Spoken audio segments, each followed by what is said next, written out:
you know. Mommy. No, do not put that in there.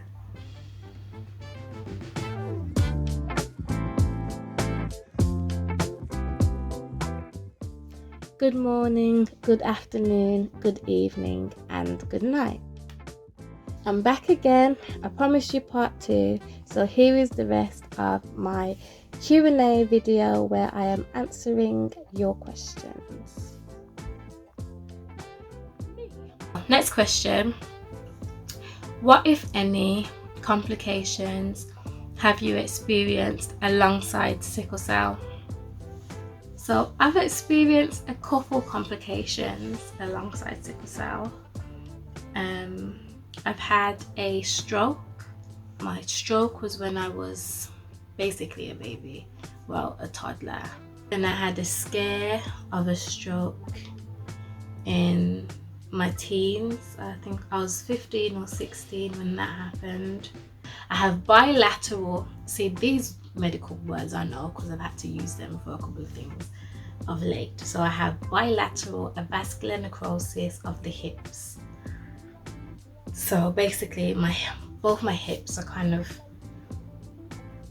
wearing away, and at some point I may need hip replacements.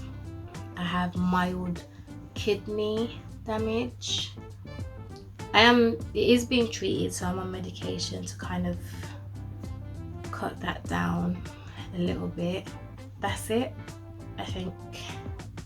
Yeah. Next question is, how do you deal with periods of pain / crisis and plans that you may have had?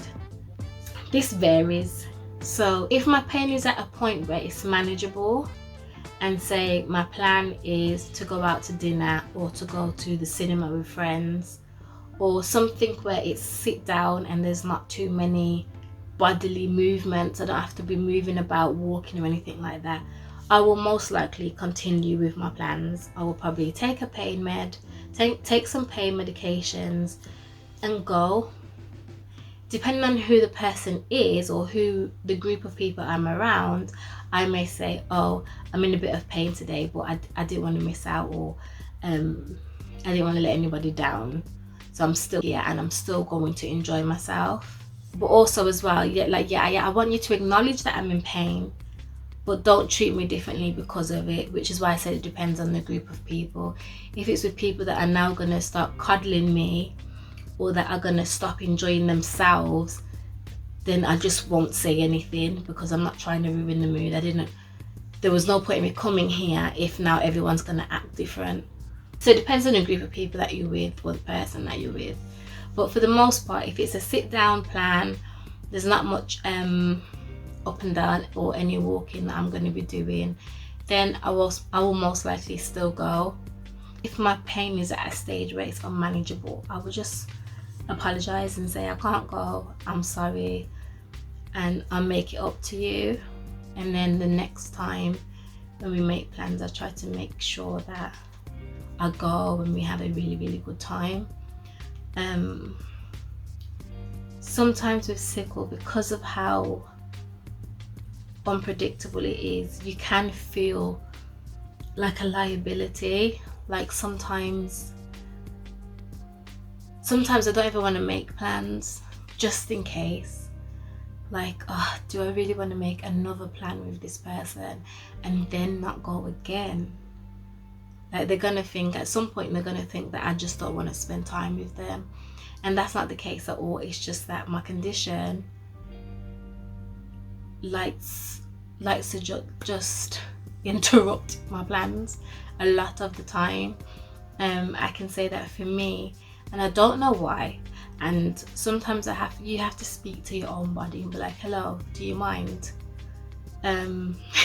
Sometimes you have to speak to your own body and be like, hello, do you mind? Because there's so many times where it's been big events coming up and my body's just like, yeah, Jem, you're not going. Just like, what do you mean? I want to go. I got my outfit ready, my shoes ready, I'm ready, I want to go, I'm excited. And then sickle comes and it's just like, nah mate, you're not going anywhere. or I haven't spent, have I? I've spent up to my birthday in hospital. I usually discharge myself the night before my birthday so that I can try to enjoy it, even though I'm still in a lot of pain because I've just discharged myself. I wasn't actually supposed to go home yet. I've been in hospital for, families' birthdays, partners' birthdays, and if it's a really important birthday, I will discharge myself so I can attend. It's not good. Don't do that. That's not good practice, because you are still going to be in pain. You are still going to be drowsy. But I feel sometimes it's just something that has to be done from me. I've been in hospital for birthdays, Christmas, just important events, and it's just like, can you give me a break, Sickle? Because I really wanted to go to that. I really did, and I didn't get to. But what can you do? Has sickle cell affected work? Have you had a crisis at work, or is your workplace sympathetic of time off? Yes, sickle cell has affected work. When I first went into work, it was really hard. I could only really do part-time jobs or agency work because it kind of was more fluid. But when I got my first salary job, that was really hard to begin with because it was a shock to my system. Getting up early, getting dressed, getting to work, doing a full day's work, and then coming home and still having to do my homely things. Once I got used to the routine, it got better. My workplace was sympathetic of my time off. I had to have at least 1 day a month off to have my transfusion, and then another half day off during the month to have my cross match, because you have to be crossed 1 or 2 days before your transfusion. So it was just that day and a half that I needed to have off work to go to the hospital, or if I had any regular hospital appointments with my consultant, I would have to have that time off as well, which they were sympathetic to, and that was fine. And I was getting into routine, and I was enjoying being at work because I actually like routine. I like working. I like being busy and socializing in that aspect. But my AVN started getting worse and worse, and my colleagues noticed, like, Jem, are you limping? Are you limping? I'd be like, I'm all right, it's okay. But it got to a point where I couldn't walk. It would hurt to sit down. I couldn't sit down for too long, I couldn't stand up. So I had to go off on sick leave, and I'm still on. But my workplace wasn't too bad with it. Of course, they're going to be frustrated because that means that they're short-staffed, and it can be so unpredictable. I can't help it. It's not that I just woke up one day and just, I don't want to go to work today, let me just pretend. It's never been that. I've always had the notion that which is why something's really, like, people that do that, I'm like, wow, you're brave.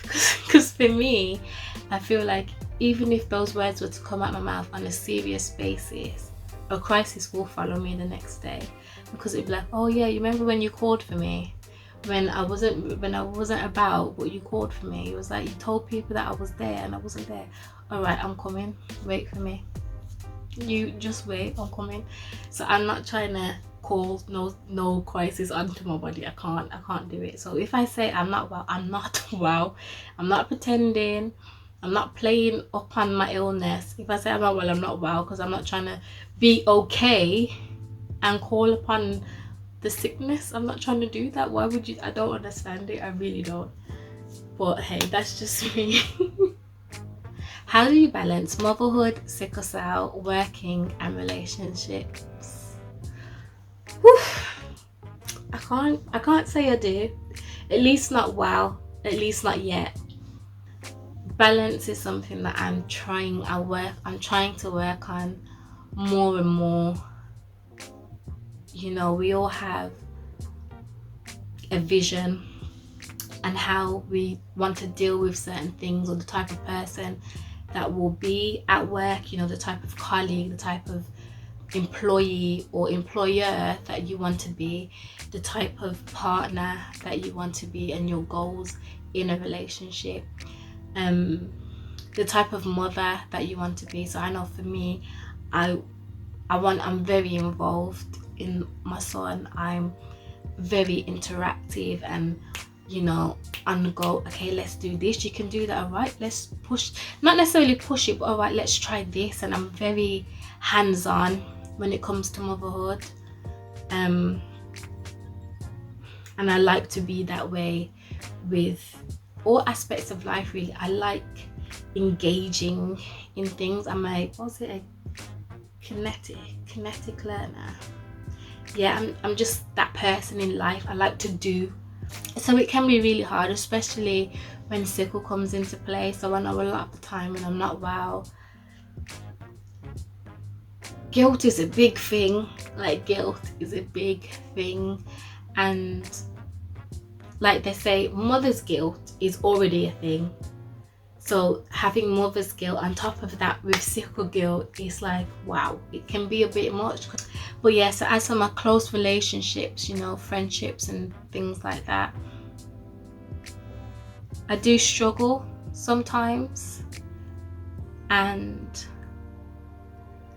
it's more so because I find it hard to come back after I've been gone. So even though I'm thinking about you and I see you putting up this and you're putting up that on your status and you're doing this and you're doing that, and I'm happy for you, or I'm sad for you, excited for you, I don't know, it's hard for me to just pop back up. I'm better now. Because I know that when I do get ill, or when I am feeling down, one of the things that I struggle with as well a lot is exhaustion. Like, I'm 80 to 90% of the time I am drained. I can literally sit down for 5 minutes and I'm out cold, because I'm just so drained. Things are tiring. So when I'm not well, I feel heavy, and it's and so even opening my mouth to talk is a lot of work. And I know sometimes I've been around people and I've been in pain, or I've been really lethargic and tired, and I just won't say anything because opening my mouth is a lot of work. But in my head, I'm having a whole conversation with you. And this is like where it kind of gets a bit weird, because I guess people don't know that. So I'm sitting there in silence and they're thinking, what's wrong with Jamela? But in my head, I'm active and we're having a big conversation. Oh, so weird. But yeah, with relationships can be hard because I tend to distance myself when I'm in pain, when I'm feeling lethargic and exhausted. I tend to just withdraw, and it's not because of anything that anyone's done. It's more so that I don't want to be a burden, or I don't want to project this energy onto you, because if we talk, I'm not going to be as full of life and, you know, vim as I would be usually. So by me talking to you, you might feel that something's wrong, and okay, yeah, something is wrong, I'm in pain or I'm exhausted, but that's not what I want to talk about. If I'm going to talk, that's not what I want to talk about. So, and you know that other people are going to, you know, if they care about you, they're going to question these things. Oh, how are you? You don't sound You don't sound too well. Are you okay? What's going on? I don't want to talk about it. So I tend to withdraw just so that I don't have to have those conversations, because it's not gonna help me nor you. Because now that you know I don't feel well, or that I'm just really lethargic, now what? What is that gonna do for you but make you worry?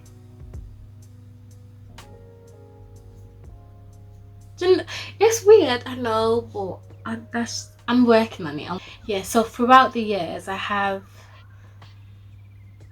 because of my distancing and my withdrawing and just not speaking on things, or not speaking on how I feel or how things are affecting me, and even as I'm getting older, what you want from your relationship, speaking up about, you know what, I really feel like we should talk more, or we should meet up more, we should do this more, we should do that more, can make a big difference. Because if nobody's talking about your expectations from this friendship, from this relationship, from your family members, they're not going to know. You're not going to know what they want from you.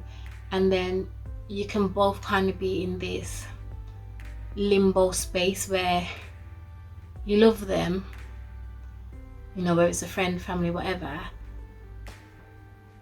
but you're not as close as you could be, because they're not giving you this that you need, that you feel that you need, and then to them, you're not giving them what they feel they need. And I'm just learning this as I'm getting older. So I know I've had a lot of great friendships over the years that have just kind of not necessarily fizzled out, but kind of have just faded away because I haven't been vocal, or they haven't been vocal. And then with the thing of missing events and things, and people thinking that you don't like them anymore, or you know, you don't like what they was doing or who they're around and things, but nobody's being vocal, and then you tend to kind of just get further and further apart, whether you want to or not. And I'm realizing that now, and I'm trying to do better. But with the balancing thing, I'm not there yet. I'm not. But I'm trying to be. It's tough, but I'm here. I'm smiling. I'm breathing. What more can I ask for? So I may be a bit tilted with my balance, but I'm working on it, and I'm just trying to be happy, really, as best as I can. With my back broke up, my hip broke up, I'm still gonna try and live. I'm still gonna do what I can. But yeah, as this was a re-engagement, I just wanted to let you in a little bit and, you know, give my honest perspective on these things and answer these questions. Some of them were hard to answer, almost came to getting a bit emotional. But this is life, and this is what this platform is. You know, sickle cell is a part of my life. It's not going anywhere. It's been here from birth. It's not going anywhere. So you just have to get on with it. And that's what this platform's for me to let you in to living with sickle cell. Not just my story, you know, I keep saying there's going to be other people soon. I'm trying to convince them. Not everybody wants to be on camera. So I'm trying to convince them. And also what I'd like to do as well, so let me know if you're interested. Comment down below, guys. Let me know if you're interested. I want to kind of do a thing where it's not just warriors that we're hearing from. So as someone with sickle cell, there's other people in your life that are affected by it, and I'd like to get their opinion. So if your child has sickle cell, how is it from your perspective? How does them having sickle cell affect you, and how do you think that sickle cell affects them from your perspective? If your parent has sickle cell, or your grandparent has sickle cell, if your boyfriend's sister has sickle cell, how does that affect you? Not if your boyfriend's sister, but say if your partner has sickle cell, how is that? If you're a person with AA blood or you have AS, so let's make it more simple. If you're a person that has that is a non-sickler, or say you have sickle cell trait, but you have a child with sickle cell, how is that for you? I want to know. Let's engage, let's talk, let's back and forth, come on. But I'm gonna go now because I've been talking forever and I need a drink. So don't forget to like right now, like it right now before I start talking. Like, press it. Oh, you pressed it? You pressed it yet? Like, comment,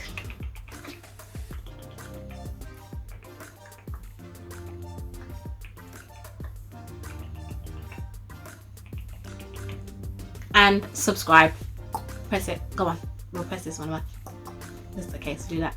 Comment, like, and subscribe. So do it now. Subscribe, like, subscribe, like.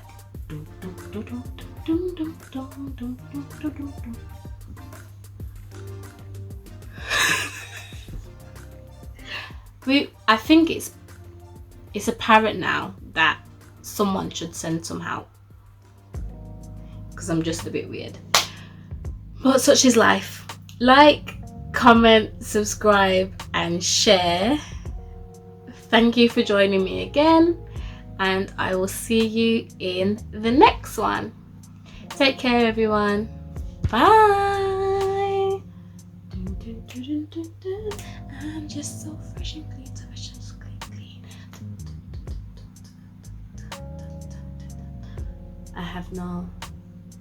I do not own the rights to that song. Don't sue me.